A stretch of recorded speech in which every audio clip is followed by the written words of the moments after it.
Hi, and welcome to Female Entrepreneurs Magazine, your go-to platform for ambitious women who are ready to take the business world by storm.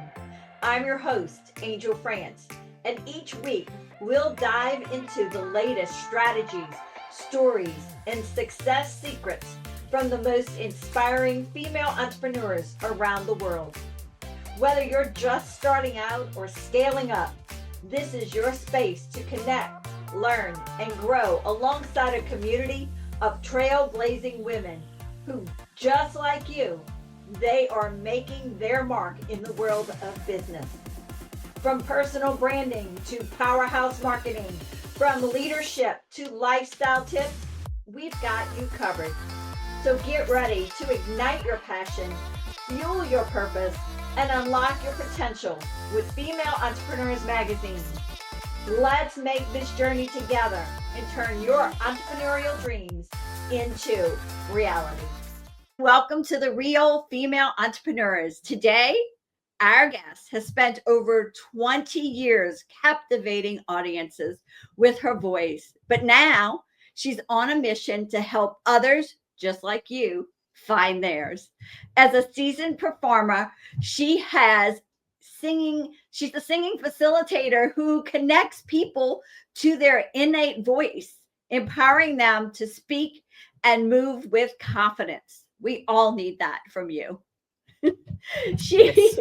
She founded Sing High, Sing Low to offer not just a fun, nourishing singing experience, but a tool for mental health support as well.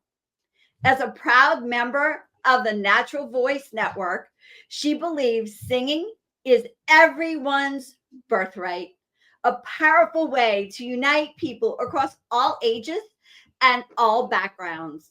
Get ready to be inspired by someone who's using music to build empathy, connection, and resilience. Please give a warm, awesome welcome to the remarkable Fiona Maria. I love it. Good morning. Hey, so super excited to have you here. Cannot wait to hear about what you do and what brought you, first off, what brought you to this experience of being an entrepreneur and singing with business. Explain, because it's intriguing.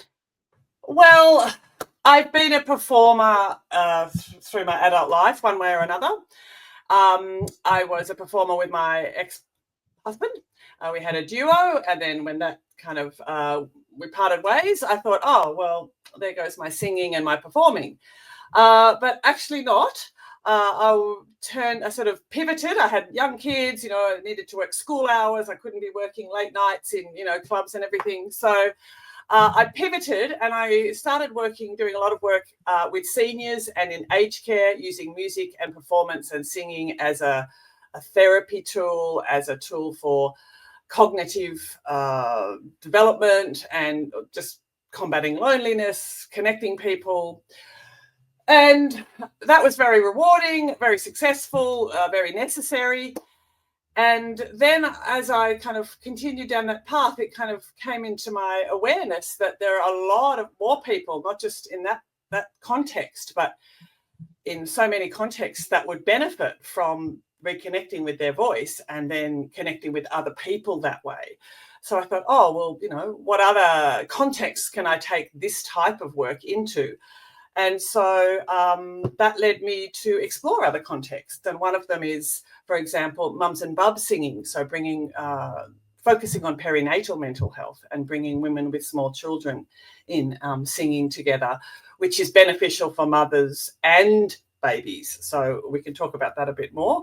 Another is, of course, the corporate world. So the workplace. People spend more time in their workplaces now than they do at home generally, if they're unless they're doing hybrid or work from home these days. But, it's still an important factor in a lot of people's lives. So, again, connecting people in a different way. Because when you sing together, that's a different kind of connection. It's a connection to self and it's a connection to others. And then the conversations are much more meaningful and much easier.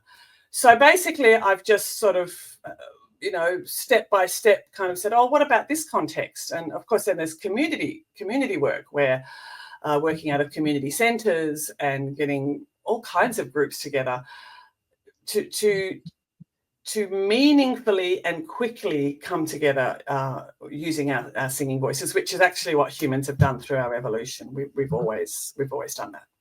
So that's kind of, it was quite organic, I guess. I guess you could say it's quite organic, which is, it is. This, and yeah. I think it's precious. So, but my biggest thing is I would like you to explain when you walk into an organization, what transpired. I would love to hear about that connection that actually takes place.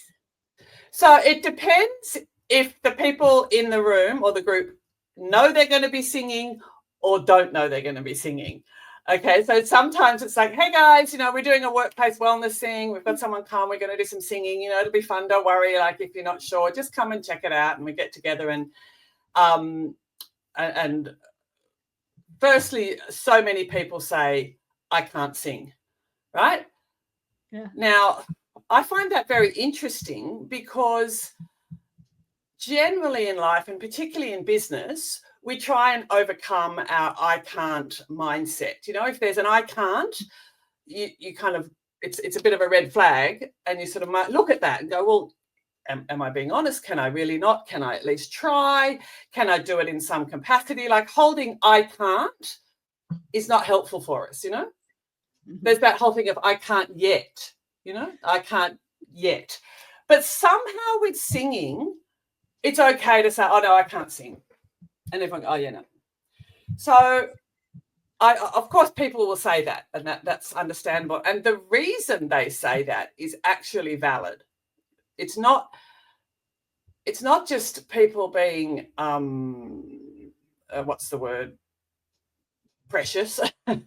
It actually comes from trauma, usually, and it's nearly always in childhood. It's usually from a teacher, but sometimes a parent or a sibling, and it's often about choir or some kind of performance or some kind of public using of the voice. And people are told, as I said, normally as kids, that sounds terrible. Shut up, you're annoying me, you sound awful, stop it, it's wrong, just mime, stand there and mime. And people carry that really, really deeply because our voice comes from our inner being. There's no external thing we can blame the fault in our voice on. Like if you're playing an instrument or something, oh, I didn't practice, whatever. But the voice comes from within. So when you criticize someone's voice, you're actually criticizing their inner being. And if you get that as a child, you just hold it and you go, that's a fact. And you go, I'm never doing that again. And you play it safe. So when people say, I can't sing, I don't go, oh, don't be silly. Of course you can. I understand that this is a really deep belief coming from a valid cause. Having said that, is that how the whole mental health comes in too? Yes. So cool. I understand that. To be honest, I didn't used to understand that. I used to sort of go, oh, well, just get over. I didn't say this, of course, but I kind of would think, oh, like, just get over yourself. Like, it's only singing, right? Like, it's not that big a deal. But, we learn and we get wiser. And I understand that this is a very deep, valid, hurtful shame. It's basically a shame, a voice shame. So people come and say, oh, I can't sing. People are nervous. Some people are all for it because, obviously there are people who love their choirs and love their singing and they're like, yeah, let's do it. So when I bring singing to any context at all, it's always an invitation. It's never an obligation. And I say you can sit, you can just listen to us if you want to. You can tap your feet, you can hum along. You don't have to participate fully, but please participate. And I say, if it ends up being just me singing, that's okay. I like singing. I can sing on my own. It's a bit of a joke, right? It never does. But I'm just saying, it always has to be an invitation to people. And people come to these things in their own time. Secondly, humans sing in groups. So to sing a solo is actually weird. It's not what humans have done through 95% of our evolution. So singing in groups is safe. It's a shared experience. It's a shared vulnerability. It's a shared emotional experience. It's a lived example of the parts. When you get little harmonies going, the parts are the whole is greater than the sum of the parts. Okay, you get little parts and they all sound nice. You put them together and wow, look what we did together. Not look what I did. Not look what I did when I wowed the room with my belting or my fantastic solo. Look what we did together as a group. So it's teamwork. I mean, you're that's exactly right. Building teamwork. Yes. So that's why in a workplace context, it's just perfect. It's also very egalitarian. So you'll get the CEO, next to the person who's only been there, the intern, and they're singing the same part together. They got to work together. Love it. They can't say, "Oh no, I don't really know you." No, teamwork makes the dream work. So it's a way of forming connections, not just in a workplace environment, in any environment where the connections between the individuals are all equal, and they're formed very quickly when we sing. So I'm talking a lot, but I could talk about this all day. It's okay. You're excited. I love it. I love when people get on. They're excited. That's awesome. I'm on my soapbox. Here I am on my soapbox. You love what you do, and it comes across like because so amazing. There's so much to say about this because there's so much misunderstanding about what our voices are for. So our voices are not for other people's entertainment, right? They're not to get there and impress people or entertain people or even please people. They're for two reasons we sing. Why do humans still sing? We don't have to sing, right? We don't have to. Why do we do it? All cultures around the world, all populations around the world sing. Yeah. And non-industrialized or cultures sing much more than we do in the Western industrialized world. Wow. So that's an interesting point. It makes you happy. It makes you connect. It does. And the connection with singing is a release of hormones, one of which is oxytocin, which is the trust hormone. So that enables you to connect with a group of people where you wouldn't have time or inclination to connect with each of them individually by talking to them. And if you did talk to them all, it'd be, oh, hi, what's your name? Like, where do you live? Oh, do you have kids? What do you do? And then those sorts of questions are actually separating people out and saying, oh, you're different to me. There's all kinds of ways that we can be different and we can sort each other into little boxes. How old are you? Where do you live? What school did you go to? What kind of work do you do? Blah, blah, blah. But singing forgets all that. Singing cuts through all that. We sing together, we're connected, and then we have the conversation. So again, in a workplace, our creativity is enhanced by the process of singing. So then we can have meaningful problem solving, brainstorming is much more effective after this kind of group experience. It just sounds like this world just found you. You didn't go searching for it. It just came up and it's like, there you are, Fiona. It's yours. Yes. Taking. So it's deeper than it's that. It's not just like, oh, let's have a sing. Like, of course, singing's fun for a lot of people. For some people, it's not, especially initially. Or the idea of it is not. There's actually a lot of sort of ripple effect from this experience that ripples into areas of our lives. Yeah. It creates teamwork. It builds confidence. It builds recognition. It does everything. It puts everyone on the same playing field almost. So singing is the purpose of singing from an evolutionary point of view is twofold.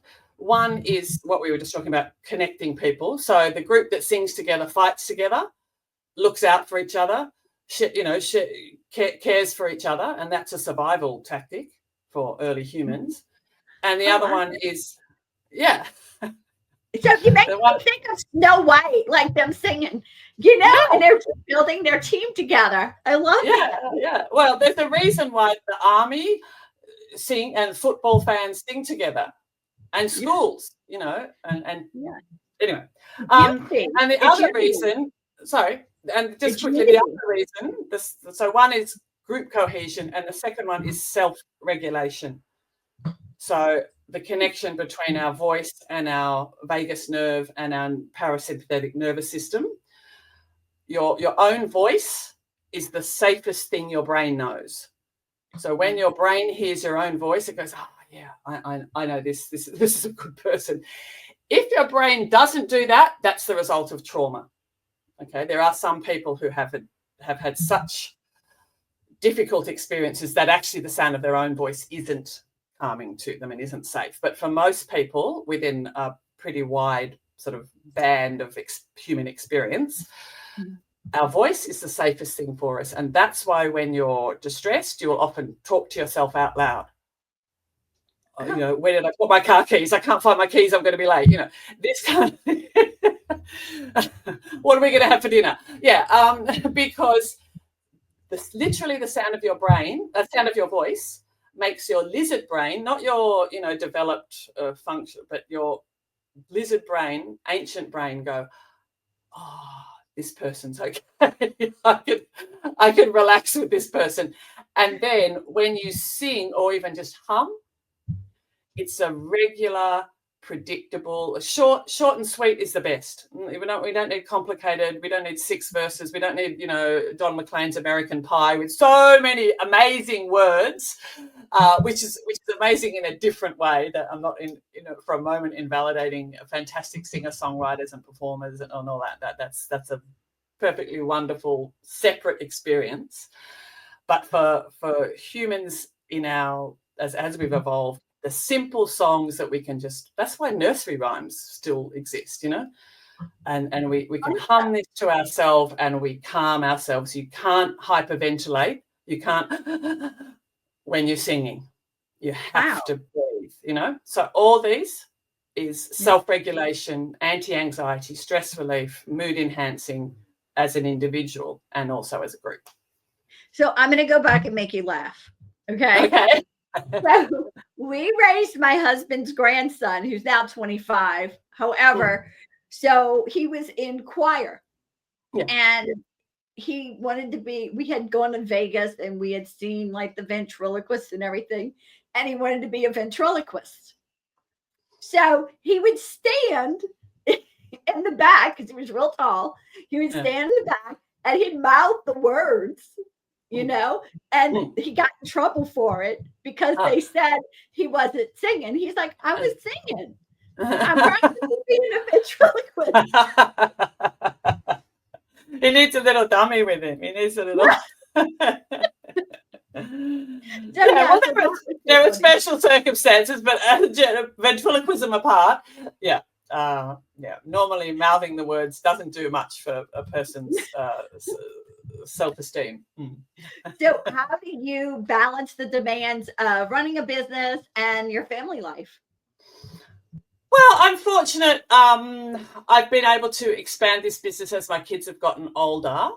So when they were still at school, I would, that's why working with the sort of aged care and community health was really good because it was school hours. It wasn't, late nights and touring and all this kind of stuff. I just, how do I balance it? I don't know. How do we balance life? I mean, I love that because everybody gives us the same answer on here. And I love the fact that everybody gets to see that balance is an ebb and flow type movement that we have to move through. So, I love that. I think keeping in mind, I know it sounds kind of corny, but the greater good that what you're doing does. So I get immense satisfaction and, it really fills my heart. The feedback I get from people, the comments I get from both participants and organisers who can see, how it's affected their people or themselves individually or both. And so that mission, I guess, is the rock for me. So times when I perhaps can't, women can never do enough, right? We never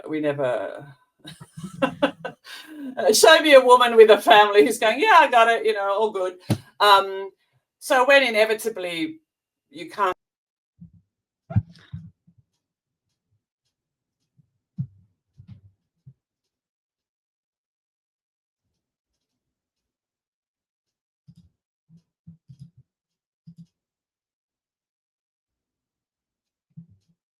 Oh, there we are.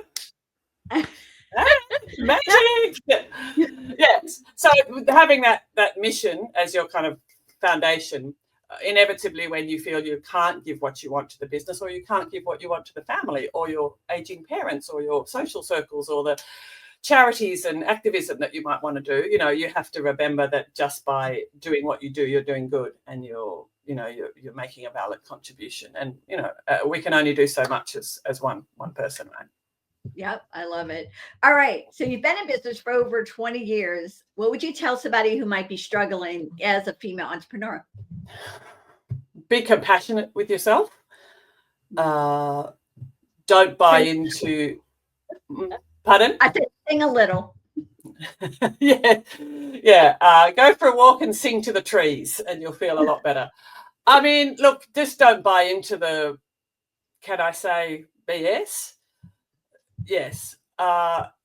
You can't have it all. You can't have it all at one time. So be brutally realistic, brutally honest with yourself, what you are capable of doing without falling apart.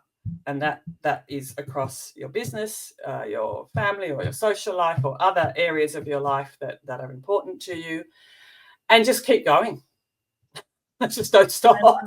Just don't stop. I love that. Just keep going. The tiniest little step, it'll be, 2 steps forward, 1 step back, or 1.5 steps back, or 1 3/4 steps back sometimes.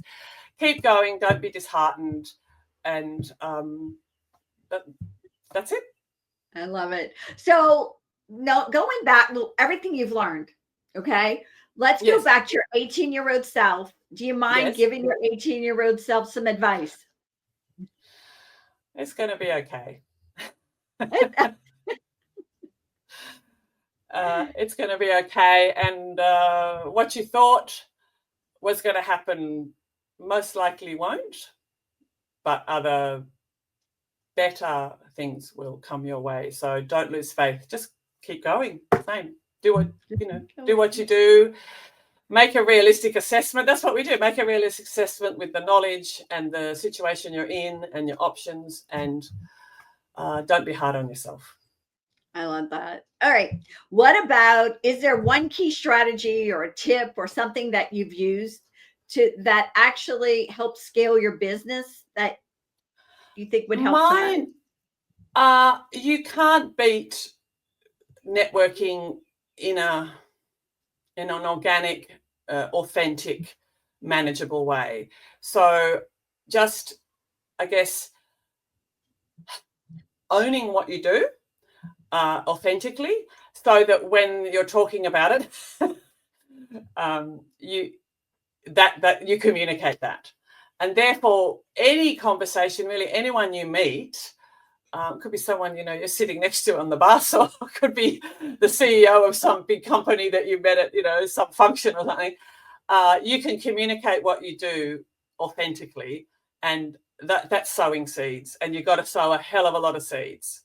But if you're doing it authentically, it's not a chore. It's not like cheesy or sort of obnoxious.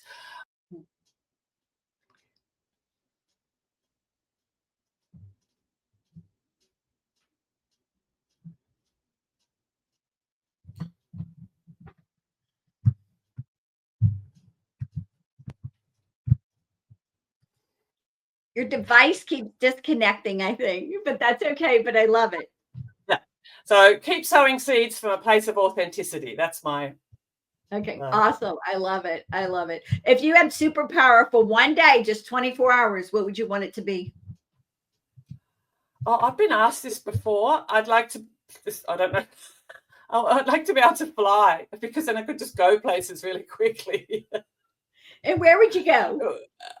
Oh, I'd go all over. I mean, just going to the supermarket would be quicker, wouldn't it? Yeah, it would save a lot of time. I would go, I don't know, all around, all over. But for one day, you can't go that far, right? Like you couldn't go around the world, for example. I don't know, unless you could snap, fly, and go. If I could have a TARDIS, okay. I don't know if you get this show. Okay, the last thing I'm going to say. I don't know if you get the show in the States, Doctor Who. Do you get Doctor Who? Yeah, I love Doctor Who. Okay. Oh, Doctor Who is the best show. So honestly, if I had a superpower, it wouldn't exactly be that I could fly. It would be that I would have a TARDIS.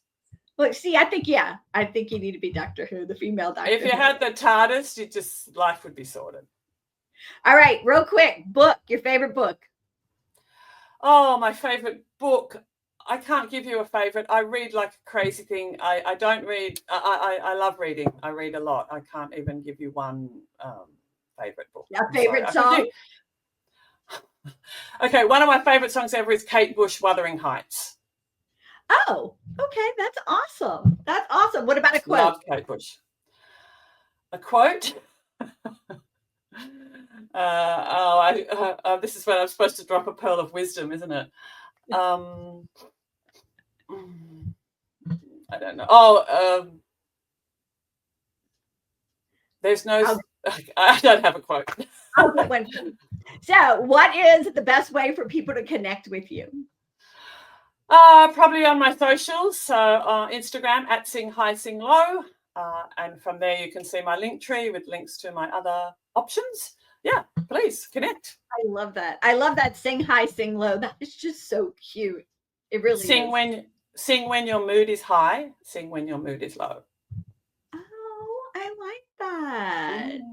So, is there anything else you'd like to tell our audience to support them, or anything about you?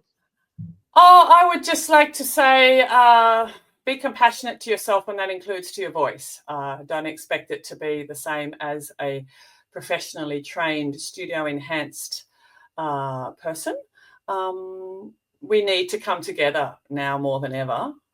We're too much in our silos, and it's causing a lot of problems. So we need to drop all the labels, come together. So if you can sing with your friends and family and people in your neighborhood or your community, it's going to make for more meaningful connections and more meaningful conversations, which is what we need now. All right, Fiona. Oh my God, it was a blessing having you on. Thanks for being on. It's absolutely my pleasure. Thank you so much. Thank you. And I can't wait to see you in the magazine. Thank you so much for tuning in to this episode of Female Entrepreneurs Magazine. I hope you found inspiration, actionable tips, and a sense of connection with our incredible community of driven women. Don't forget to hit that subscribe button, leave a review, and share the episode with fellow entrepreneurs who are ready to elevate their game. Remember, your success is just the beginning, and we're here to support you in every step of the way. Until next time, keep shining, keep thriving, and remember, you have the power to create the business and life of your dreams.